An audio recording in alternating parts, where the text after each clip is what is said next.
आज हम देखेंगे part 3 plant growth and development का। हमने पार्ट 2 में डिटेल में ग्रोथ के बारे में तो पढ़ लिया है।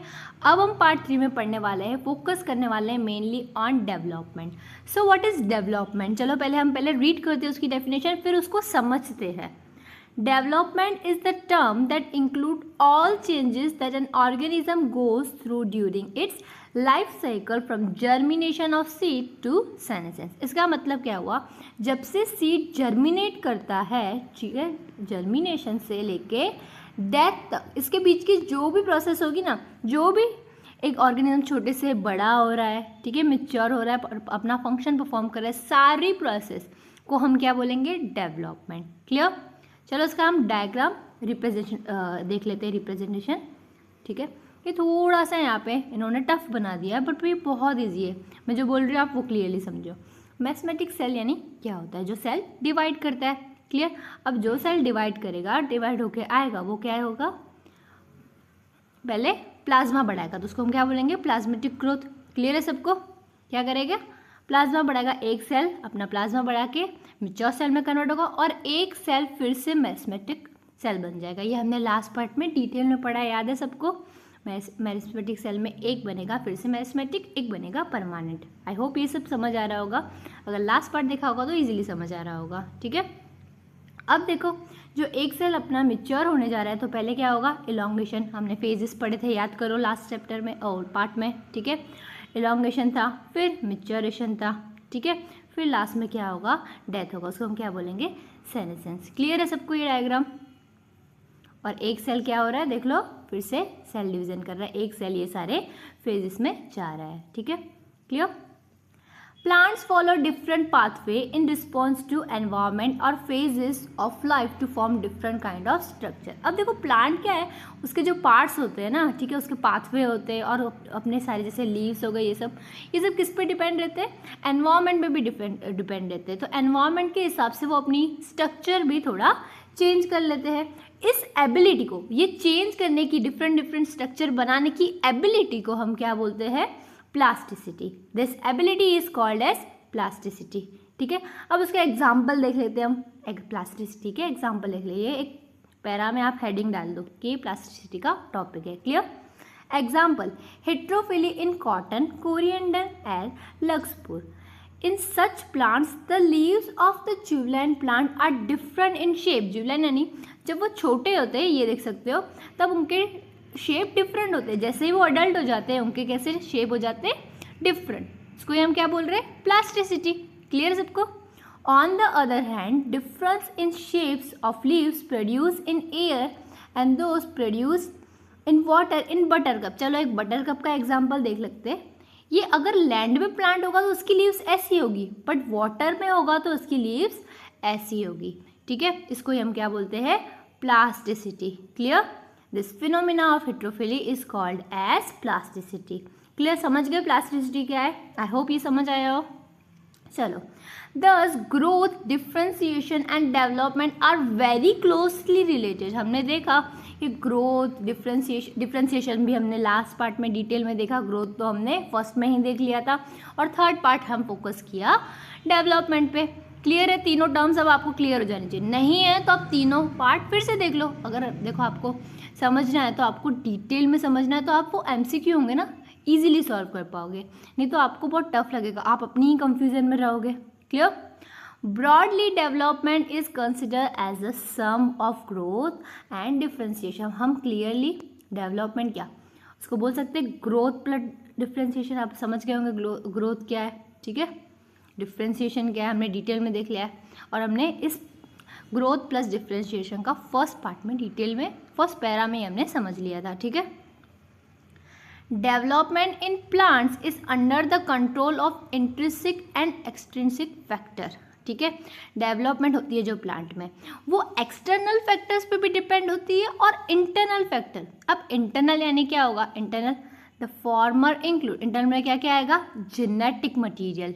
ठीक है, और क्या आएगा? Genetic, chemical material. तो केमिकल मटेरियल जो, ठीक है, जो ग्रोथ और डेवलपमेंट में हेल्प करते हैं प्लांट में, उसको हम क्या बोलते हैं? Plant growth regulator. शॉर्ट में हम क्या बोलेंगे? PGR। अब हमने तीनों समझ लिया है, डेवलपमेंट क्या है, डिफ्रेंशिएशन क्या है, ग्रोथ क्या है। अब हम आते हैं प्लांट ग्रोथ रेगुलेटर्स पे, ठीक है। समझे, अभी इंटरनल फैक्टर में हमको डिटेल में पढ़ना है प्लांट ग्रोथ रेगुलेटर्स। चलो हम उसकी कैरेक्टरिस्टिक देखते हैं। तो प्लांट ग्रोथ रेगुलेटर्स क्या होते हैं? तो the plant growth regulators are small, ठीक है, स्मॉल होते हैं, प्लांट के अंदर ही होते हैं। जैसे हमारे में बॉडी में हॉर्मोन्स होते हैं, उनमें क्या होते हैं? Plant growth regulators. वो क्या होते हैं? स्मॉल सिंपल मॉलिक्यूल्स होते हैं ऑफ डाइवर्स केमिकल कॉम्पोजिशन, यानी अलग अलग केमिकल से बना हुआ, ठीक है। They could be indole compounds, ये इंडोल कंपाउंड्स भी हो सकते हैं। उसके एग्जाम्पल देखते हैं इंडोल कंपाउंड्स के। इंडोल 3 एसिटिक एसिड, एडिनाइड डेरिवेटिव भी हो सकते हैं, ठीक है। आप एग्जाम्पल देख लो। और क्या हो सकते हैं? Derivatives of carotenoid. ये हमको सब कुछ डिटेल में पढ़ना है। तो डेरिवेटिव ऑफ कैरोटीनॉइड में क्या है? एब्सिसिक एसिड, ठीक है। उसको और हम क्या बोलेंगे? ABA। और क्या है? टर्पाइंस, ठीक है। टर्पाइंस में एग्जाम्पल क्या है? ग्लिब्रेलिक एसिड, ठीक है। और गैस भी हो सकता है, गैस में एग्जाम्पल क्या है? एथिलीन। क्लियर? ये सारे क्या है? प्लांट्स के प्लांट ग्रोथ रेगुलेटर्स को शॉर्ट में हम क्या बोलेंगे? PGR। Clear? Plant growth regulator are variously described as plant growth substance, plant hormones और फाइटो हार्मोन्स। अब इसको ही हम क्या बोल सकते हैं? जैसे बॉडी में, ह्यूमन बींग्स की बॉडी में हार्मोन्स होते हैं, प्लांट में हार्मोन्स होंगे, उसको हम क्या बोलेंगे? Phyto hormones. क्लियर है सबको इतना? The PGRs can be broadly divided into 2 groups. अब इनमें 2 ग्रुप्स हो सकते हैं। कौन से देख लेते हैं, चलो। बेस्ड ऑन देयर फंक्शन, अब उनका फंक्शन क्या है उस पर डिपेंड होकर हमने क्या किया? उनको 2 ग्रुप्स में बांट दिया। कौन से 2 ग्रुप? तो 1 group of PGRs are involved in growth. एक जो ग्रुप है वो किस में इन्वॉल्व है? ग्रोथ में इन्वॉल्व है। क्लियर? जो हर चीज़ की ग्रोथ कराता है, हर चीज़ को प्रमोट करता है। एग्जाम्पल देख सकते हैं, यानी प्रमोटिंग एक्टिविटीज़ कौन सी हो सकती है?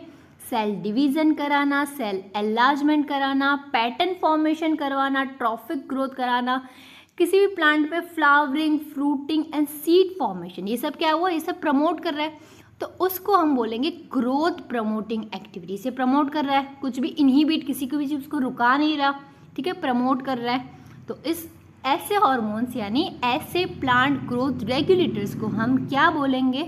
बताइए क्या बोलेंगे? प्लांट ग्रोथ प्रमोटर्स, हर चीज़ को प्रमोट करना। अब प्लांट ग्रोथ प्रमोटर्स का एग्जाम्पल क्या है? तो auxin, gibberellins and cytokinins. Clear? ये एग्जाम्पल याद रखो। The PGRs of the other group play an important role in plant response to wounds and stress. अब देखो, अब हम अदर ग्रुप की बात करें, हमने प्रमोटर्स की बात कर दी, हमने क्या बोला? प्लांट ग्रोथ रेगुलेटर 2 ग्रुप्स में है, ठीक है। एक ग्रुप है जो प्रमोट करता है सब कुछ, एक ग्रुप है जो सब कुछ इनहिबिट करता है यानी रोकता है। They are also involve in various growth inhibiting activities, यानी इनहिबिट करना, ग्रोथ को इनहिबिट करने का। एस डॉर्मेसी, डॉर्मेसी का मतलब क्या होता है? सीड को जर्मिनेट ही ना करना देना, ठीक है, उसको हम क्या बोलते हैं? डॉर्मेंसी। और एब्सिशन यानी क्या? जैसे पेड़ है उसमें से लीव्स झड़ने लग गए, फ्रूट टूटने लग गए, उसको क्या बोलेंगे हम? एब्सिशन। तो ये सब एक्टिविटीज़ क्या हुई? इनहिबिट कर रहा है, उगा नहीं रहा, वो वहाँ से तोड़ रहा है, ठीक है। The PGR abscisic acid belong to this group. अब इसका एग्जाम्पल क्या है? Abscisic acid. Clear? The gaseous PGR ethylene. अब देखो, जो इथिलीन है ना, वो दोनों ग्रुप में से कहीं भी फिट हो सकता है, ठीक है, इनहिबिट भी कर सकता है और क्या कर सकता है? प्रमोट भी कर सकता है। पर लार्जली जो उसकी एक्टिविटीज़ है ना, वो ज़्यादातर क्या है? इनहिबिट करने की। क्लियर? आई होप ये क्लियर है। अब हम पढ़ेंगे the discovery of plant growth regulator, कि डिस्कवर कैसे हुए, ठीक है। Interestingly, the discovery of each of the 5 major groups of PGR have been accidental. इसका मतलब क्या हुआ? अब PGR यानी हम कुछ रेगुलेटर्स जैसे प्लांट में ढूंढने नहीं बैठे तो हमको मिले, हम कुछ ढूंढ और रहे थे, मिल कुछ और गया। इसका मतलब क्या हुआ? एक्सीडेंटल। क्लियर? एक्सपेरिमेंट किसी और चीज़ का चल रहा था, मिल कुछ और गया, ठीक है। पाँचों के पाँचों जो PGR है वो ऐसे ही डिस्कवर हुए, ठीक है। All this started with the observation of Charles Darwin and his son Francis Darwin. When the when they observed that, अब बहुत इंटरेस्टिंग है। अब इन्होंने क्या देखा, कैनरी ग्रास होती है, ठीक है, उसने देखा कि उनके यहाँ पे ग्रास है, वो ग्रास जिस साइड से लाइट आ रही है उस साइड से ही झुक रही है, वहीं पे ही झुक रही है, ठीक है। इस साइड से लाइट आ रही है तो वो बैंड यहीं पे हो रहा है, ठीक है, लीव्स बड़े होकर बैंड होते हैं ना, तो उसी साइड बैंड हो रहा है, ठीक है। उन्होंने कुछ तो ऐसी बात होगी, ठीक है, तो फिर उन्होंने क्या किया, एक्सपेरिमेंट किया। क्या किया तो कि unilateral illumination by growing towards the light source. उन्होंने क्या देखा, जहाँ से लाइट आ रही है वो उसी साइड ही बैंड हो रहे हैं, ठीक है। After a series of experiment it was concluded that the tip of coleoptile was the site of transmittable influence। अब उन्होंने क्या किया कि यहाँ पे कोई ट्रांसमीटर है, ठीक है, जो ये करवा रहा है। तब उन्होंने ऐसा नहीं बोला कि ऑक्सीजन है, ठीक है, नाम नहीं दिया, पर उन्होंने क्या बोला, कुछ तो इसमें ट्रांसमीटर है। क्लियर है सबको। ऑक्सीजन वॉज आइसोलेटेड, यानी आइसोलेटेड यानी एक्सट्रैक्ट, किसी भी चीज़ से हम उसको एक पूरी चीज़ है उसमें से हम थोड़ा सा निकालेंगे, उसको क्या बोलेंगे, आइसोलेट करना, ठीक है। तो वो किसने किया था, FW वेंट। डिस्कवरी किसने की थी, तो डार्विन, ठीक है, सन एंड फादर ने। और आइसोलेट किसने किया था, तो FW वेंट। अब किस में से किया था, तो वो याद रखना है, ओट सीडलिंग, ठीक है, tips of coleoptile of oat seedling, ठीक है, आपको ये याद रखना है।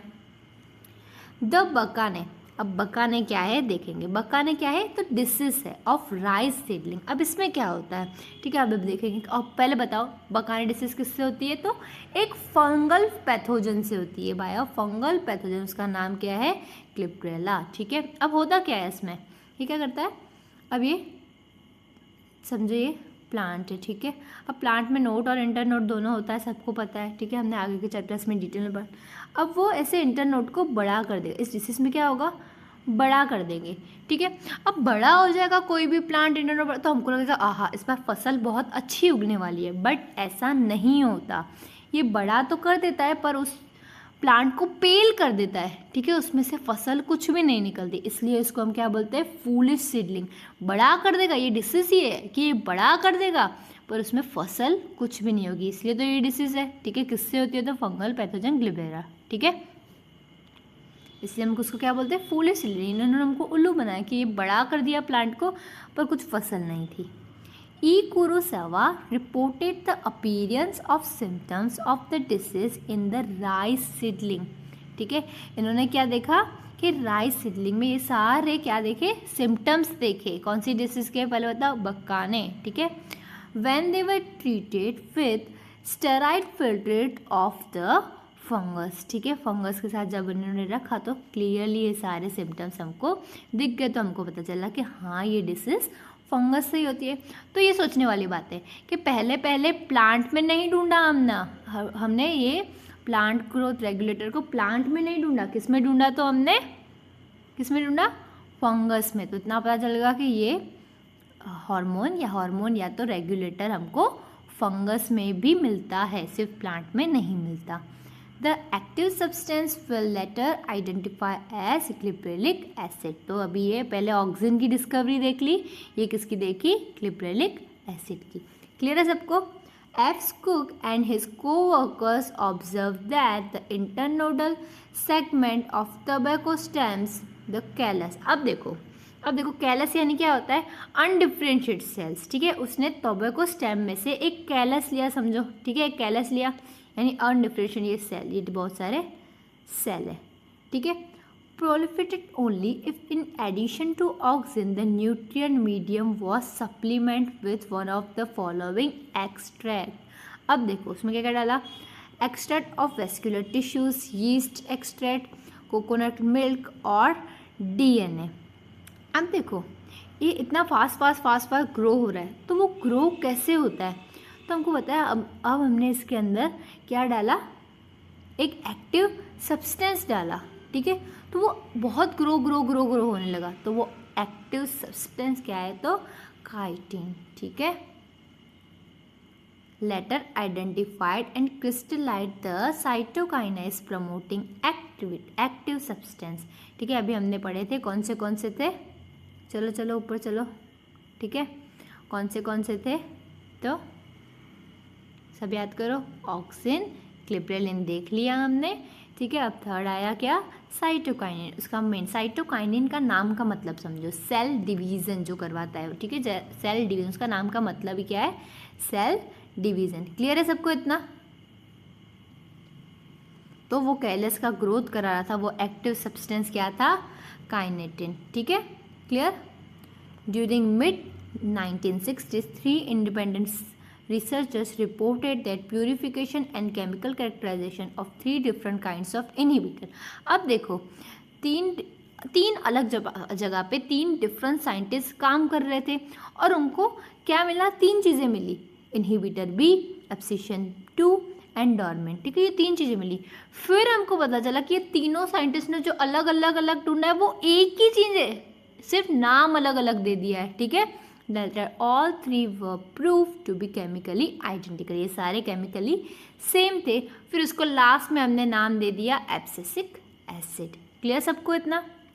कैसे 3 साइंटिस्ट ने ये डिस्कवर किया?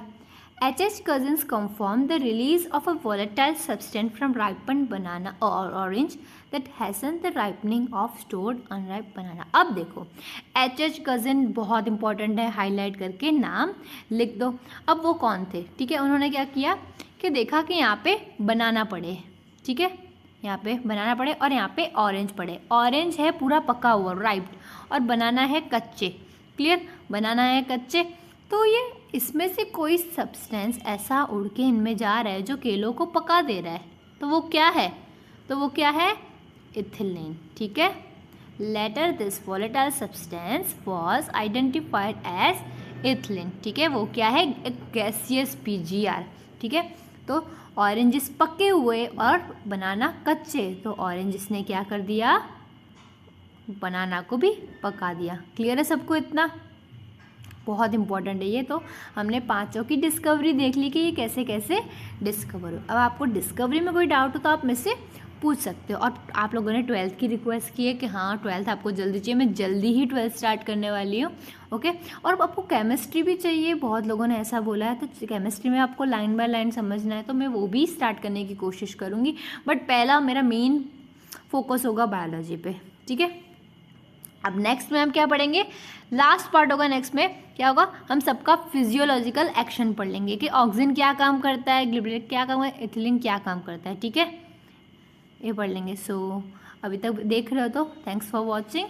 अब नेक्स्ट वीडियो में मिलते हैं, ठीक है। लाइक और सब्सक्राइब करते जाना।